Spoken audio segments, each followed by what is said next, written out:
Hello दोस्तों, स्वागत है आपका अपने YouTube चैनल सब्जेक्ट बेस्ट पर दोस्तों, जिस पर हम आपको पढ़ाते हैं हिंदी दोस्तों। और जैसा कि आप सभी जानते हैं कि हमने पिछली क्लास में समुच्चय संबंधबोधक अवयव हमने डिस्कस किया था दोस्तों।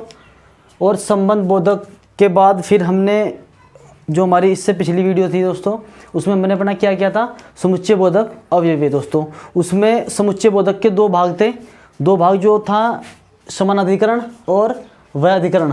तो पिछली क्लास में हमने समानाधिकरण डिस्कस कर लिया था। अब हम इसका दूसरा भाग करते हैं, वैयाधिकरण।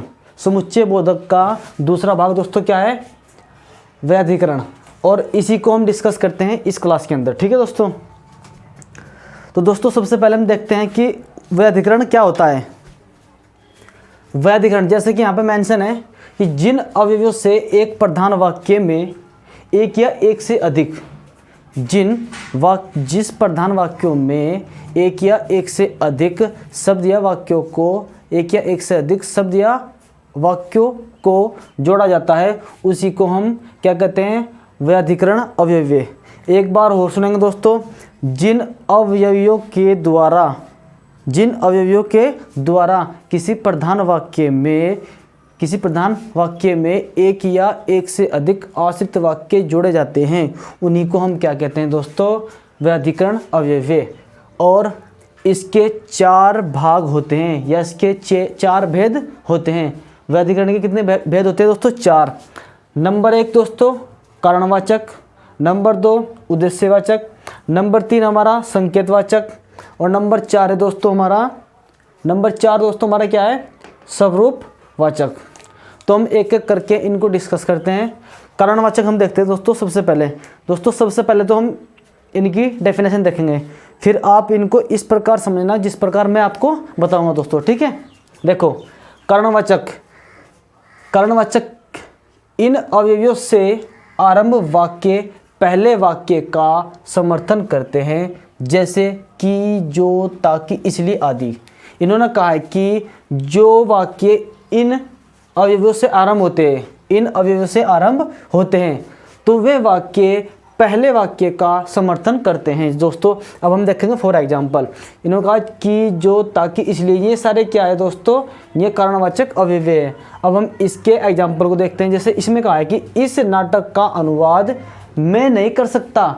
उसने कहा कि इस नाटक का अनुवाद मैं नहीं कर सकता क्योंकि मैं संस्कृत नहीं जानता दोस्तों, ठीक है। यहाँ पे अगर आप लिखना चाहोगे तो लिख सकते हो कि क्योंकि मैं संस्कृत नहीं जानता। तो दोस्तों इन्होंने कहा कि पहले वाक्य का समर्थन करते हैं, यानी कि इन अवयव से आरंभ। तो इन अवयव से आरंभ कौन सा रहा दोस्तों, क्योंकि के बाद ये आरंभ हुआ दोस्तों यहाँ से, क्योंकि मैं संस्कृत नहीं जानता। और उन्होंने कहा कि इस वाक्य से आरंभ वाक्य पहले वाक्य का समर्थन करता है, यानी कि ये हमारा पहला वाक्य, इस नाटक का अनुवाद मैं नहीं कर सकता।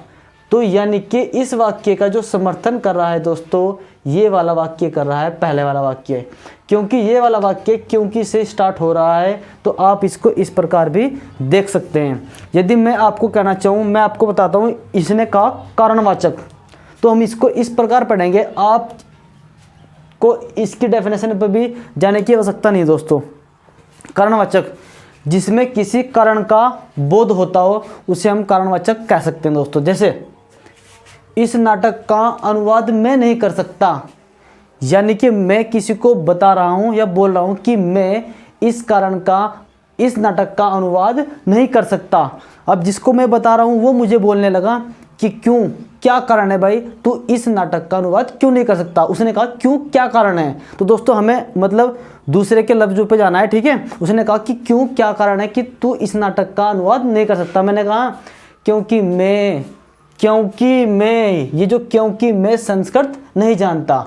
तो मैंने कहा क्योंकि मैं संस्कृत नहीं जानता। क्यों, तो दोस्तों ये क्योंकि जो है इस वाक्य में इन दोनों वाक्यों को जोड़ने का कार्य कर रहा है, और यही दोस्तों क्या है, हमारा कारणवाचक अवयव को प्रदर्शित करता है, ठीक है दोस्तों। तो आपको इन वाक्यों में क्या नजर आ रहा है दोस्तों, कारण, यानी कि दूसरा वाक्य क्या बता रहा है, कारण। दूसरा वाक्य पहले वाक्य का क्या बता रहा है दोस्तों, कारण। देखो, इस नाटक का अनुवाद मैं नहीं कर सकता, दूसरा कहने लगा क्यों, क्या कारण है, क्यों नहीं कर सकते। मैंने कहा क्योंकि मैं संस्कृत नहीं जानता दोस्तों। ठीक है, अब हम बात करें दूसरे की। तुम ठीक नहीं हो सकते। मैंने किसी को बोला कि तुम ठीक नहीं हो सकते, उसने कहा क्यों, क्या कारण है मैं ठीक नहीं हो सकता। मैंने कहा क्योंकि तुम दवाई नहीं लेते। तो दोस्तों ये क्या है, ये कारण है किसका, पहले वाले वाक्य का। आपको मेरी बात भली भांति समझ में आ रही होगी दोस्तों, अगर आप मेरी बातों को ध्यान से सुन रहे होंगे। तो ये इस वाक्य का कारण कौन सा दिखाई दे रहा है, दूसरा वाक्य, और जिनसे दोनों वाक्य जुड़े हैं उसी को हम क्या बोलते हैं दोस्तों, कारणवाचक। ठीक है, अब हम बात करते हैं उद्देश्यवाचक की दोस्तों। उद्देश्यवाचक, आपको उद्देश्यवाचक देखो, अगर हम इसकी डेफिनेशन के ऊपर जाएं तो डेफिनेशन देख लेते हैं पहले इसकी। इन अवयव के बाद आने वाला वाक्य पहले वाक्य का उद्देश्य होता है।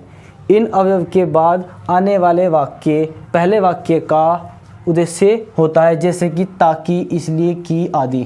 ठीक है दोस्तों, देखो अगर मैं आपको कहने लगूं इसलिए यहाँ पर भी है, इसलिए यहाँ पर भी है, तो आप इनका रट्टा मत मारिएगा दोस्तों। अगर आप रट्टा मारोगे तो आप फंस जाओगे, क्योंकि बहुत से स्टूडेंट क्या कर लेते हैं कि इसलिए अगर आएगा, इसलिए, क्योंकि, ताकि, जो कि, तो कारणवाचक होगा। अगर मैं कहने लगूं कि ताकि इसलिए, तो इसमें भी है और की भी है, तो आप क्या करोगे दोस्तों, तो आपको इन वाक्यों के भाव पर जाना है दोस्तों। ये वाला वाक्य इन वाक्यों से एक वाक्य यानी कि दूसरा वाक्य वो पहले वाक्य का क्या बता रहा है, कारण। इसमें ये क्या बताएगा, उद्देश्य। अभी देखते हैं इसको। पहले हमने देखा, हमने इसकी डेफिनेशन देखी कि इन अवयव के बाद आने वाला वाक्य पहले वाक्य का उद्देश्य होता है, जैसे ताकि, इसलिए, आदि। देखो दोस्तों, मछुआरा मछली मारने के लिए हर घड़ी मेहनत करता है, हर घड़ी मेहनत करता है ताकि उसकी मछली का अच्छा दाम मिल सके। तो इन्होंने कहा कि इन वाक्यों से शुरू होने वाला वाक्य यहाँ से स्टार्ट होगा। देखो ये दोस्तों हमारा क्या है, अवयव। ये हमारा क्या है, अब ये हमारा अवयव कौन सा है, उद्देश्यवाचक। तो इससे स्टार्ट, यहाँ से वाक्य स्टार्ट है, उसकी मछली का दाम, उसकी मछली का अच्छा दाम मिल सके। और फिर इसने कहा कि पहले वाक्य का उद्देश्य होगा, यानी कि जो पहला वाक्य ये हमारा यहाँ से स्टार्टिंग है, हमारे यहाँ तक का क्या है दोस्तों, पहला वाक्य। तो मछुआरा इसलिए मेहनत कर रहा है क्योंकि उसकी मछली का अच्छा दाम मिल सके। ठीक है दोस्तों, तो आपको ऐसे नहीं, हम तो ऐसे बोलेंगे आपको कि आप उद्देश्य समझो। देखो अब मैं आपको बताता हूँ, मछुआरा मछली मारने के लिए हर घड़ी मेहनत करता है। मछुआरा मछली मारने के लिए हर घड़ी मेहनत करता है, मेहनत करता है। तो उसका मेहनत करने का उद्देश्य क्या है दोस्तों, मेहनत क्यों करता है, उद्देश्य क्या है, आपको ऐसा देखना। उद्देश्य क्या है उसका, मेहनत कर रहा है। तो हमने कहा ताकि उसकी मछली का अच्छा दाम मिल सके, ताकि उसकी मछली का अच्छा दाम मिल सके। तो दोस्तों उद्देश्य आ गया ना। मछुआरा मेहनत यानी कि मछुआरा मछली को मारने के लिए या पकड़ने के लिए इतनी मेहनत इसीलिए करता है ताकि उसकी मछली का अच्छा दाम मिल सके। तो दोस्तों ये दूसरा जो हमारा वाक्य है ये क्या दिखा रहा है दोस्तों, ये दिखा रहा है उद्देश्य को। पहले वाक्य का उद्देश्य दूसरा वाक्यों में देखने को मिलता है, और जिस अवयव से दोनों वाक्य जुड़े होते हैं उसी को हम बोलते हैं उद्देश्यवाचक अवयव दोस्तों। अगर मैं दूसरे की बात करूं, छात्र बहुत मेहनत करते हैं। मेहनत करते हैं, इसके पीछे क्या उद्देश्य होगा उनका, मेहनत क्यों करते हैं, आपको ऐसा सोचना। उद्देश्य, इसने कहा कि छात्र बहुत मेहनत करते हैं। अब हम देखेंगे इसके पीछे क्या उद्देश्य है। उद्देश्य ये ताकि वे पास हो सके, ताकि वे पास हो सके। तो दोस्तों छात्रों का मेहनत करने का उद्देश्य यही है ताकि वे अच्छे नंबरों से पास हो सके या वे पास हो सके। तो ये दोस्तों क्या है, उद्देश्य। और जिससे ये जुड़ा है, जिससे दोनों शब्द जुड़े हैं, इसी को हम क्या कहेंगे दोस्तों, उद्देश्यवाचक अवयव। मैं बात करता हूँ, मैं तुम्हारे लिए पुस्तक लाया, मैं तुम्हारे लिए पुस्तक लाऊंगा, मैं तुम्हारे लिए पुस्तक लाऊंगा। तो इसके पीछे भी कोई उद्देश्य होगा दोस्तों। मैं क्यों लाऊंगा तुम्हारे लिए पुस्तक, यानी कि कोई ना कोई उद्देश्य होगा। तो देखो यहाँ पे, मैं तुम्हारे लिए पुस्तक लाऊंगा, क्यों लाऊंगा, इसके पीछे उद्देश्य क्या है, ताकि तुम पढ़ सको, ताकि तुम पढ़ सको दोस्तों, मैं तुम्हारे लिए इसलिए पुस्तक लाऊंगा। तो ये हमें क्या देखने को मिलता है, ये उद्देश्य देखने को मिलता है, और जिनसे ये जुड़े रहते हैं उसी को हम कहते हैं उद्देश्यवाचक अव्यय। पहले वाक्य का उद्देश्य दूसरे वाक्य में देखने को मिलता है। ठीक है दोस्तों, आई होप आप लोग इन बातों को समझ रहे होंगे और नोट कर रहे होंगे दोस्तों। यदि आपको हमारा पढ़ा हुआ ज़रा भी समझ आता है दोस्तों, तो वीडियो को लाइक शेयर कमेंट करना मत भूलिएगा दोस्तों। आगे की ओर हम बढ़ते हैं। अब हम बात करते हैं संकेतवाचक की। किसकी दोस्तों? संकेतवाचक की। संकेतवाचक का भी आपको पता होगा, संकेत होगा। देखो दोस्तों, संकेत इंसान या कोई भी आदमी दो प्रकार से, कितनी प्रकार से कर सकता है। सबका संकेत करने का अलग अलग तरीका होता है दोस्तों।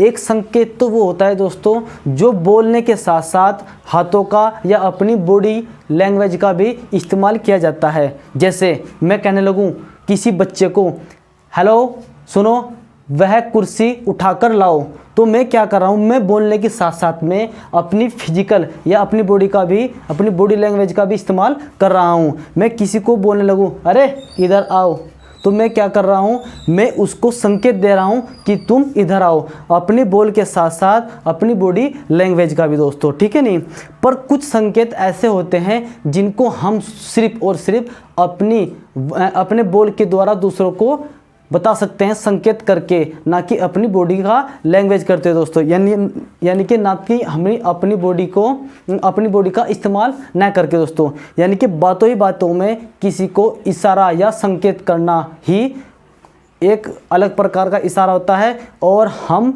मुंह से जो बोल रहे हैं और उसके साथ साथ में बॉडी लैंग्वेज का भी इस्तेमाल कर रहे हैं, वो इशारा अलग होता है दोस्तों। आप उसको समझेंगे। देखो, मैंने किसी को कहा, जैसे कोई बच्चा है, मैं कहने लगूँ एक चेयर उधर रखी है, मैंने कहा उसको ए बच्चा चेयर उठा को लाओ, कुर्सी उधर रखी है, मैं बोल रहा हूँ उधर, तो बच्चा समझेगा यार चेयर कौन सी चेयर, किसकी चेयर, कहाँ से लाऊं उठा के। तो हम क्या करते हैं, जब हमारे सामने कोई चीज़ होती है और हमें किसी को इशारा करना होता है, तो हम करते हैं हे बेटा सुनो जरा, वे कुर्सी उठाकर यहाँ लाओ। तो मैंने बोलने के साथ साथ में अपनी बॉडी लैंग्वेज का भी इस्तेमाल किया। पर इसमें ऐसा नहीं होगा दोस्तों। इसमें क्या होगा, इस संकेतवाचक में सिर्फ हम बोल करके इशारा करते हैं। देखो, जैसे पहले हम इसकी डेफिनेशन के ऊपर बात करते हैं। संकेतवाचक में इन अवयव से पहले वाक्य की घटना से बाद वाले वाक्य की घटना से संकेत मिलता है। जैसे जो, तो, यदि, तो, यद्यपि, तथापि, चाहे, परंतु की आदि। ठीक है दोस्तों, डेफिनेशन ये है। पर मैंने कहा कि इशारा करने को मिला। देखो जैसे, क्योंकि संकेत है ना, संकेत यानी कि अपने मुंह से या उन जो वाक्य बोले गए हैं उनसे सिर्फ क्या मिलेगा आपको, संकेत मिलेगा। देखो जैसे, जो मैंने दुर्योधन का लहू नहीं पिया तो मेरा नाम भीम नहीं। यानी कि मैं किसी को बोल रहा हूँ गुस्से से कि यदि मैंने दुर्योधन का खून या लहू नहीं पिया तो मैं भीम नहीं दोस्तों। तो क्या हो रहा है, यानी कि जो बोलने वाला, यानी कि जो वक्ता है, वो किसी व्यक्ति को गुस्से से बोल रहा है या गुस्से से इशारा कर रहा है कि यदि मैंने उस व्यक्ति का खून नहीं या लहू नहीं पिया तो मैं भीम नहीं। तो ये क्या कर रहा है दोस्तों, ये अपने विचारों में, यानी कि बोल करके अपनी बातों में किसी को क्या कर रहा है, इशारा, कि मैं उस व्यक्ति का लहू पीऊँगा, और यदि मैंने लहू नहीं पिया तो मैं भीम नहीं। ठीक है दोस्तों, आप दूसरे एग्जाम्पल को देखेंगे दोस्तों। शायद आपको यहाँ पे नीचे वाला ये जो मैंने एग्जाम्पल लिखा हुआ है वो दिखाई नहीं दे रहा होगा, तो हम क्या करेंगे, हम इसको बोल करके बताएंगे। आपको ऐसे ही नोट करना है। कोई सपेरा जब सांप पकड़ने के लिए जाता है तो वह कहता है यदि मैंने ये सांप नहीं पकड़ा तो मैं सपेरा नहीं। यानी कि वो व्यक्ति जो सपेरा है वो लोगों को इंडिकेट कर रहा है, संकेत कर रहा है कि यदि मैंने सांप को नहीं पकड़ा तो मैं सपेरा नहीं हूँ। तो दोस्तों क्या है, वो बातों ही बातों में क्या कर रहा है, संकेत कर रहा है कि मैं सपेरा नहीं हूँ अगर मैंने सांप को नहीं पकड़ा दोस्तों। तो इन वाक्यों से क्या होता है दोस्तों, संकेत दिया जाता है, और ये दोनों वाक्य जिससे जुड़े होते हैं उसी को हम संकेतवाचक अव्यय कहते हैं। जैसे जो मैंने दुर्योधन का लहू नहीं पिया, ये दोस्तों एक वाक्य, तो इससे जुड़े हुए हैं, मेरा नाम भीम नहीं। ठीक है दोस्तों, जो मैंने दुर्योधन का लहू नहीं पिया, अगर मैं इसको यहीं समाप्त कर दूं तो कुछ भी पता नहीं चलना है कि आगे क्या होगा दोस्तों। फिर हमने यहाँ पे क्या है, तो मेरा नाम भीम नहीं। तो जिस अवयव से मैंने इन वाक्यों को जोड़ा है उसको हम कहते हैं यहाँ पर संकेत वाचक अवयव दोस्तों। ठीक है, आई होप आप लोगों को मेरी बात समझ में आ रही होंगी दोस्तों।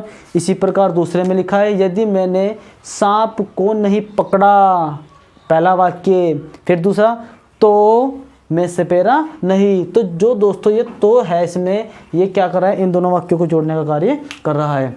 हम बात करते हैं स्वरूप वाचक की दोस्तों।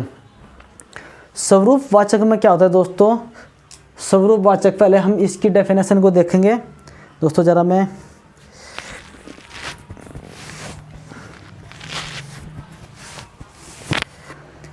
आइए दोस्तों हम पढ़ते हैं स्वरूप वाचक।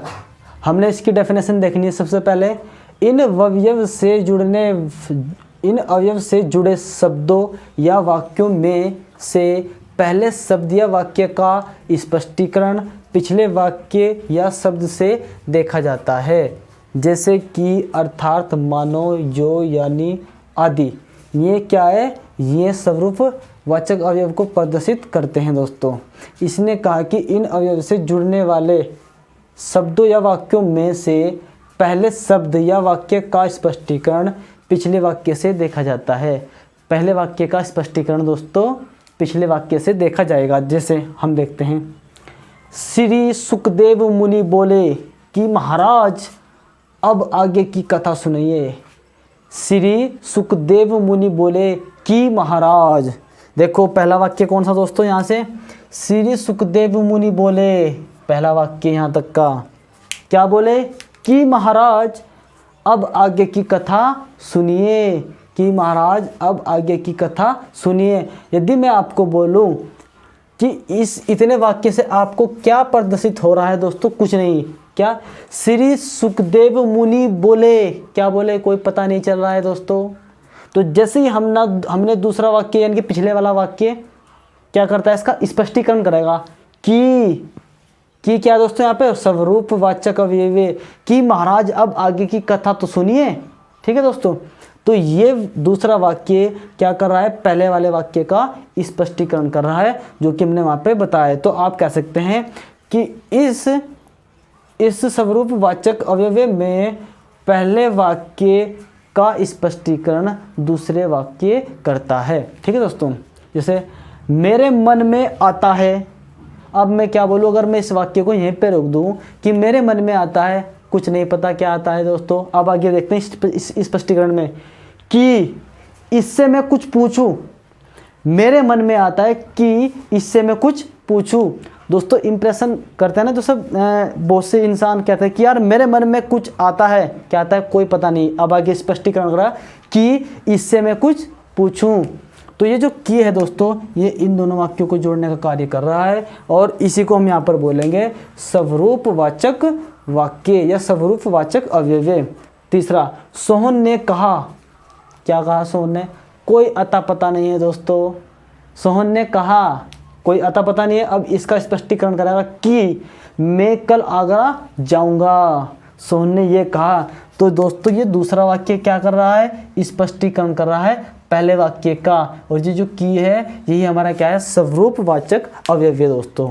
ठीक है, तो आप लोगों को मेरी बातें अच्छी तरह से समझ आ गई होंगी दोस्तों। हमको रट्टा नहीं मारना है दोस्तों कि का, ये, इसलिए आदि उसमें आता है दोस्तों। आप इनके सेंस पे जाओ, इनके भाव पे जाओ, और इनको बोल करके जब आप इनकी प्रैक्टिस करेंगे तो आप सिर्फ वाक्य को पढ़ते ही बता देंगे कि इसमें कौन सा बोधक है। ठीक है दोस्तों, कौन सा अवयव है। अब बात करते हैं हम जो हमारा चौथा है विस्मय आदि बोधक अवयव दोस्तों।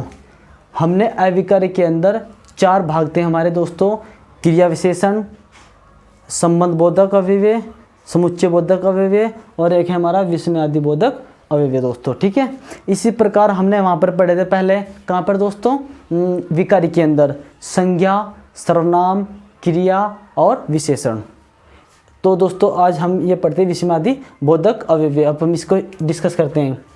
विस्मय आदि बोधक अवयव क्या होते हैं, पहले हम इसकी डेफिनेशन देख लेते हैं, फिर उसके ऊपर चर्चा करते हैं।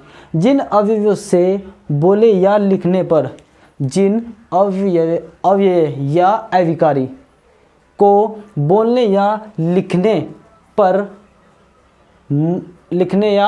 बोलने या लिखने से मन में हर्ष या शोक आदि का भाव प्रकट होता है, उसे ही विस्मय आदि बोधक अवयव कहते हैं। जैसे वाह, काश, आहा, शाबाश बेटा, अच्छी, छी आदि सब। ठीक है दोस्तों, अब हम बात करते हैं। देखो, आपको इन वाक्यों की या इस विस्मय आदि बोधक अवयव की पहचान करने का सबसे अच्छा तरीका एक तो यह है दोस्तों कि आपको वाक्य के अंत में विस्मय आदि बोधक चिन्ह लगा हुआ प्रतीत होगा। ये दोस्तों एक विस्मय आदि बोधक क्या है दोस्तों, चिन्ह लगा होगा जरूर। ठीक है, और आपको जब ये वाक्य आप पढ़ेंगे या बोलेंगे, आपको इनसे या तो हर्ष या शोक का भाव उत्पन्न होगा दोस्तों। ठीक है, जैसे हाय अब मैं क्या करूं, जैसे किसी के साथ में कोई घटना हो जाती है और उसको पता चलता है तो वो कहती है, या स्त्री हो चाहे, वैसे अधिकतर स्त्री करती है दोस्तों, हाय अब मैं क्या करूं, या हाय राम अब मैं क्या करूं। ठीक है दोस्तों, तो आपको हर्ष या शोक उत्पन्न इन वाक्यों से देखने को मिलेगा दोस्तों। जैसे कोई बच्चा अच्छा कार्य करता है या कोई अच्छा मतलब थोड़ा बड़प्पन वाला कार्य करता है, उसको कहते, उसके माँ बाप कहते हैं शाबाश बेटा, बहुत अच्छा कार्य तूने किया है दोस्तों। ठीक है, तो ऐसा बोल लेते हैं, तो इनसे क्या हो रहा है, शाबाशी दी जा रही है अपने पुत्र को। ठीक है, अब देखते हैं तीसरा, कहते हैं ना वो उससे कोई अच्छा काम जैसे यार दोस्त कर देते हैं और हम उसको बोलते हैं वाह भाई क्या बात है, तो हर्ष उत्पन्न हो रहा है दोस्तों मन में, वाह क्या बात है, तूने तो कमाल ही कर दिया यार। तो ऐसे, और बाद में क्या लगा मिलेगा तुमको, विस्मय आदि बोधक चिन्ह। तो आप इसको देख तो ही पहचान जाना कि ये कौन सा है, विस्मय आदि बोधक अवयव।